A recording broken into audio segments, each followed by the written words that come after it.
Welcome ladies and gents, my name is Curci and we're back doing game topics. Do you remember a while ago I put out an update video saying that game topics weren't going to go away but they were going to be reformed into something else? Well, that reformed video was going to be coupled with the new A Month in Gaming. A Month in Gaming was originally designed to be a show basically about discussing video games, and that was what my game topic videos tended to be. It was just me discussing whatever video game I happened to have played. So I figured it was a good fit to go with the news segment where I discuss a lot of the news. So it's essentially like a podcast show, not exactly, it's basically a podcast, or it was basically a podcast. So I went ahead and I recorded all the news segments. I went ahead and I recorded a shortened version of a topical video including Fallout 4, Rise of the Tomb Raider, and Rainbow Six Siege. Problem was, when I went to go edit the video, it just wasn't coming together like I hoped it would. I did like the way the news segment turned out, so I decided to release that as A Month in Gaming, like that will be the show going forward. But as for the game topics, I sat there and I said to myself, you know what, some people really like the way that they are as they are. They don't need to change. So, Fallout 4. So the thing I want to talk about with Fallout 4 is just how much of a true sequel it is. How it takes inspiration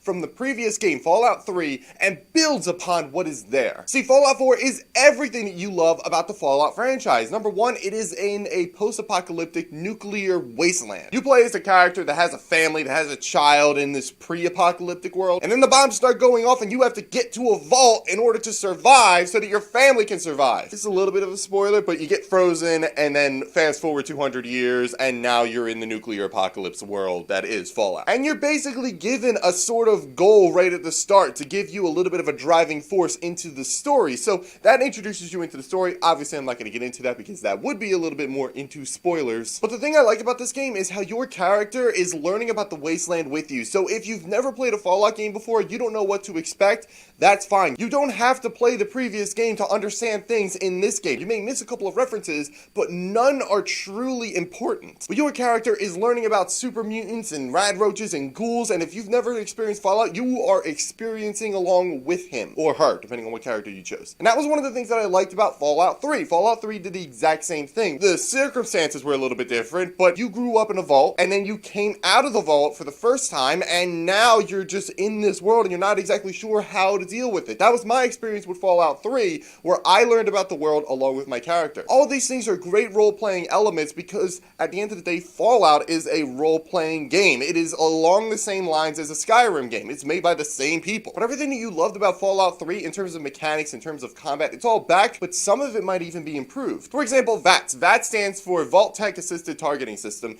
and basically what it does is that it allows you to target specific body parts on an enemy. There's a little number attached to each body part to give you a percentage as to the odds of actually being able to hit that thing. But in the previous game, in Fallout 3, the VATS system basically just paused the game. It froze the motion. But in this game, it builds upon it. It has now changed where instead of pausing the game and stopping the motion, now the characters are moving in slow motion. Which means that sometimes the percentage numbers might change in the middle of VATS. Whereas this right hand will be like 0%, 0%, 10%, 20%, oh, 99%. But another cool thing that they added in with this is the ability to actually build up a critical meter and then manually execute it whenever you feel like it. That was not in Fallout 3, so they took that mechanic and built upon it. But another thing that they changed in Fallout 4 that was different in Fallout 3 was the power armor. In Fallout 3, there was power armor and you could wear it, but you needed to use a certain perk. But other than that, it just served as like any other piece of armor. You just threw it on yourself. But now in this game, you jump into it like Iron Man, but there are certain, like you can put the plating on it and stuff, where like you can change out the helmet, you could change out the boots, you could change out the gloves, and you can go out in the world, discover different types of power armor, partake in quests that will reward them to you, where when you're wearing this armor, you are much more formidable. Your melee attack goes up, your defense goes up. You're basically a killing machine, but you're not an unstoppable killing machine. Because I did die multiple times while wearing the power armor. But in order to make power armor work, you gotta go out and you gotta go find fusion cores so that you can make the suit operate properly. Otherwise, you're not gonna be as effective while wearing the power armor. But again, it touches back on this thing of it took something from Fallout 3 and it built upon it. What else did the game do new? Well, there is the settlement building. The settlement building, I am convinced I spent more time doing that than I did actually going out, killing things, and doing quests. I was building up certain buildings, making sure that my community had food, recruiting different settlers, making sure that they had water, make sure they had defenses. I went up and built a wall around my entire community. Then I went ahead and I made a bar. I don't know why I made it, but I could, so I did. And that's one of the cool things about this mechanic is that there are very little limitations when it it comes to the settlement building. Skyrim kind of touched around with it with the Hearthstone DLC, where it basically said, okay, here's a plot of land, you're going to build your house. Do you have a right wing? Do you have a left wing? Do you have a basement? How are you going to furnish each of these rooms? Like, what is the left wing? Is the left wing a kitchen or is it a library? And everything just comes in pre-furnished. But in this game, you have a little bit more control over everything. It'll be like, you know what? I don't want my bench to be right there. I want it to be just a little bit more over. I want to put an ice box right here. I'm going to put a pool table over there. I'm going to put lights right there. Lights is another thing too, because now you have to manage electricity. You have to put up generators. You have to wire them across different areas. Feed wires to these conduits that basically conduct electricity into the home so that things operate properly. That was the thing that I was really intimidated by, was trying to figure out power. But once I figured it out, it was really super simple. It was just you had to manage power. And I think that's one of the main reasons why I loved Fallout 4 so much, was that I felt like I just got introduced to this world. I am now the leader of this community, so I'm going to build it up. And I just felt like I was progressing, like I was accomplishing something. There's just so much depth to it. And in order for you to create things in the settlement mode, you need to go out and you need to find resources. You need to find steel, you need to find wood, you need to find cloth, you need to find like plastic and things like that. Because in order for you to build a wall, you might need wood, you might need steel. In order for you to create a generator, you might need gears, you might need copper. So you got to go out in the world and you got to find these little mundane junk items that contain each of those little components. One of my most consumed resource was steel. So you cannot imagine how excited I got whenever I found those tin cans that were hanging from a string like a trap. They basically set up as like an alarm system for enemies. So like in a lot of bandit holdouts, what I would do is I would just like sneak, and then whenever I saw those like long string of tin cans, I would just grab them and be like, I got 9. When this all translates into steel, it means I can continue building my great wall. But it took those mundane junk items and it gave it a purpose. It gave it more of a meaning. Yeah, you could argue that in Fallout 3 there was a specific gun where it used all the junk item as ammo, so they already previously did have a use, but now it feels like, okay, this is the real use for it. Like, I would do this in this situation. If I'm in a post-apocalyptic world, I'm going to scavenge for supplies, and once I find those supplies, I'm going to break them down and use them for something else. So it just feels really super survivally. Like, you are out in this post-apocalyptic world and you're building up from it. So it was just a lot more immersive. Then there's also companions. Companions also saw a little bit of improvement. You could form relationships with them. There are going to be things that you do out in the world, choices that you make that they may approve of or disapprove of. And you can build up relationships with your characters. The thing about them though, they're not as useful as I was kind of expecting them to be. Namely, Dogmeat the dog. He was supposed to be super useful, scouting out locations, finding certain supplies. I never used him for any of that. What he was useful for though was the fact that he was able to grab onto enemies, which made my VAT shots even more accurate. So that was cool, and I was really happy that he was useful for that. And if I was a little bit low on ammo, I would tell him to go like, hey, go search for things. And sometimes he would come back with what I need, other times he wouldn't. But he was also useful for like finding items that you might not have realized, because he'll just sit around and he'll just bark, and I'm like, did I miss something? Then you would turn around and you would be like, oh yeah, there's a container that I forgot to search, and inside are bottle caps, and that's the currency of the game. Like, even the story was really good, and I really enjoyed it. The fact that there was a lot of real personal involvement with the story. The thing about that though is that I wasn't a huge fan of the voice acting in the game, in particular with the main character. I was not a fan of him. I don't know what the female voice actress is like, but I know that the dude, sometimes he's like, okay, you're supposed to be emotional, and it just kind of sounds a little cheesy. I like the story. It's not an award-winning story, but it was a decent one, and it was one that was engaging. Now, is it better than Fallout 3?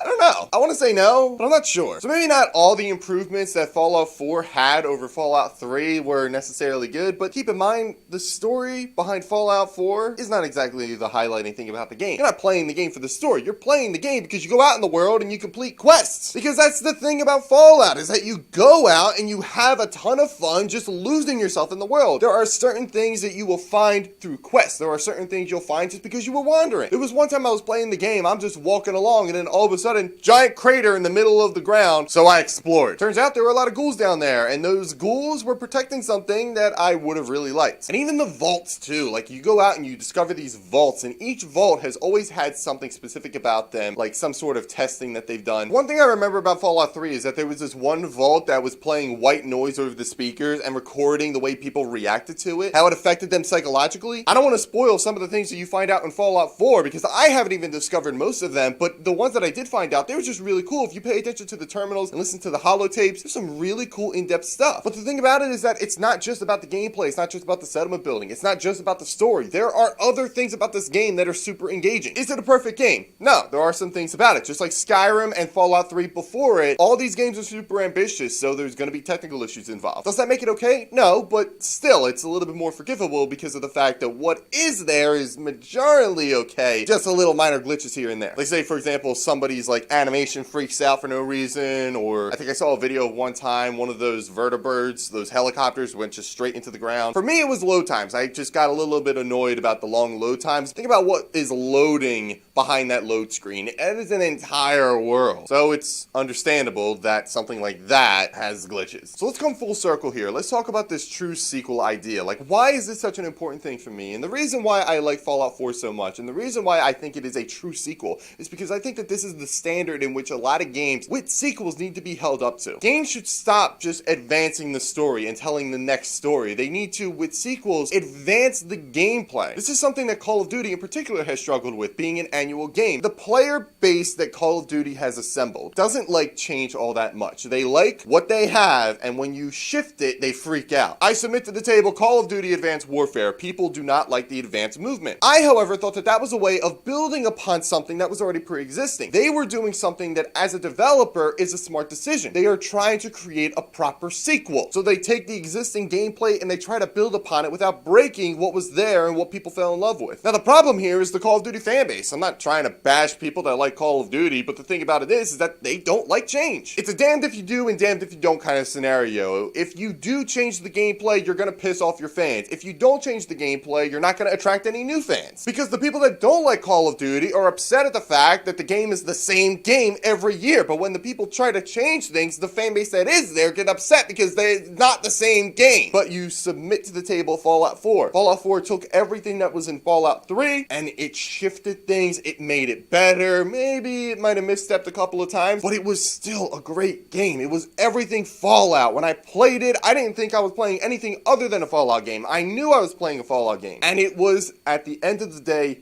fun. If you haven't played Fallout 4, play it now! It's been out for months! There's no reason why you shouldn't play this game, to be completely honest. I'm trying to figure out a joke here. There is no joke. Play Fallout 4. Now that's it as far as Fallout 4, so I'm going to go ahead and do the thing I've been doing at the end of videos now. If you like the video, go ahead and hit the like button and subscribe to the channel. Both of those things really help out a lot, and I would really appreciate it. Also, if you want to see another video just like this one, go ahead and click this link right here. And if you want to see more awesome, cool stuff, check out the links in the description below. So thank you guys so much for watching, and I will see you next time.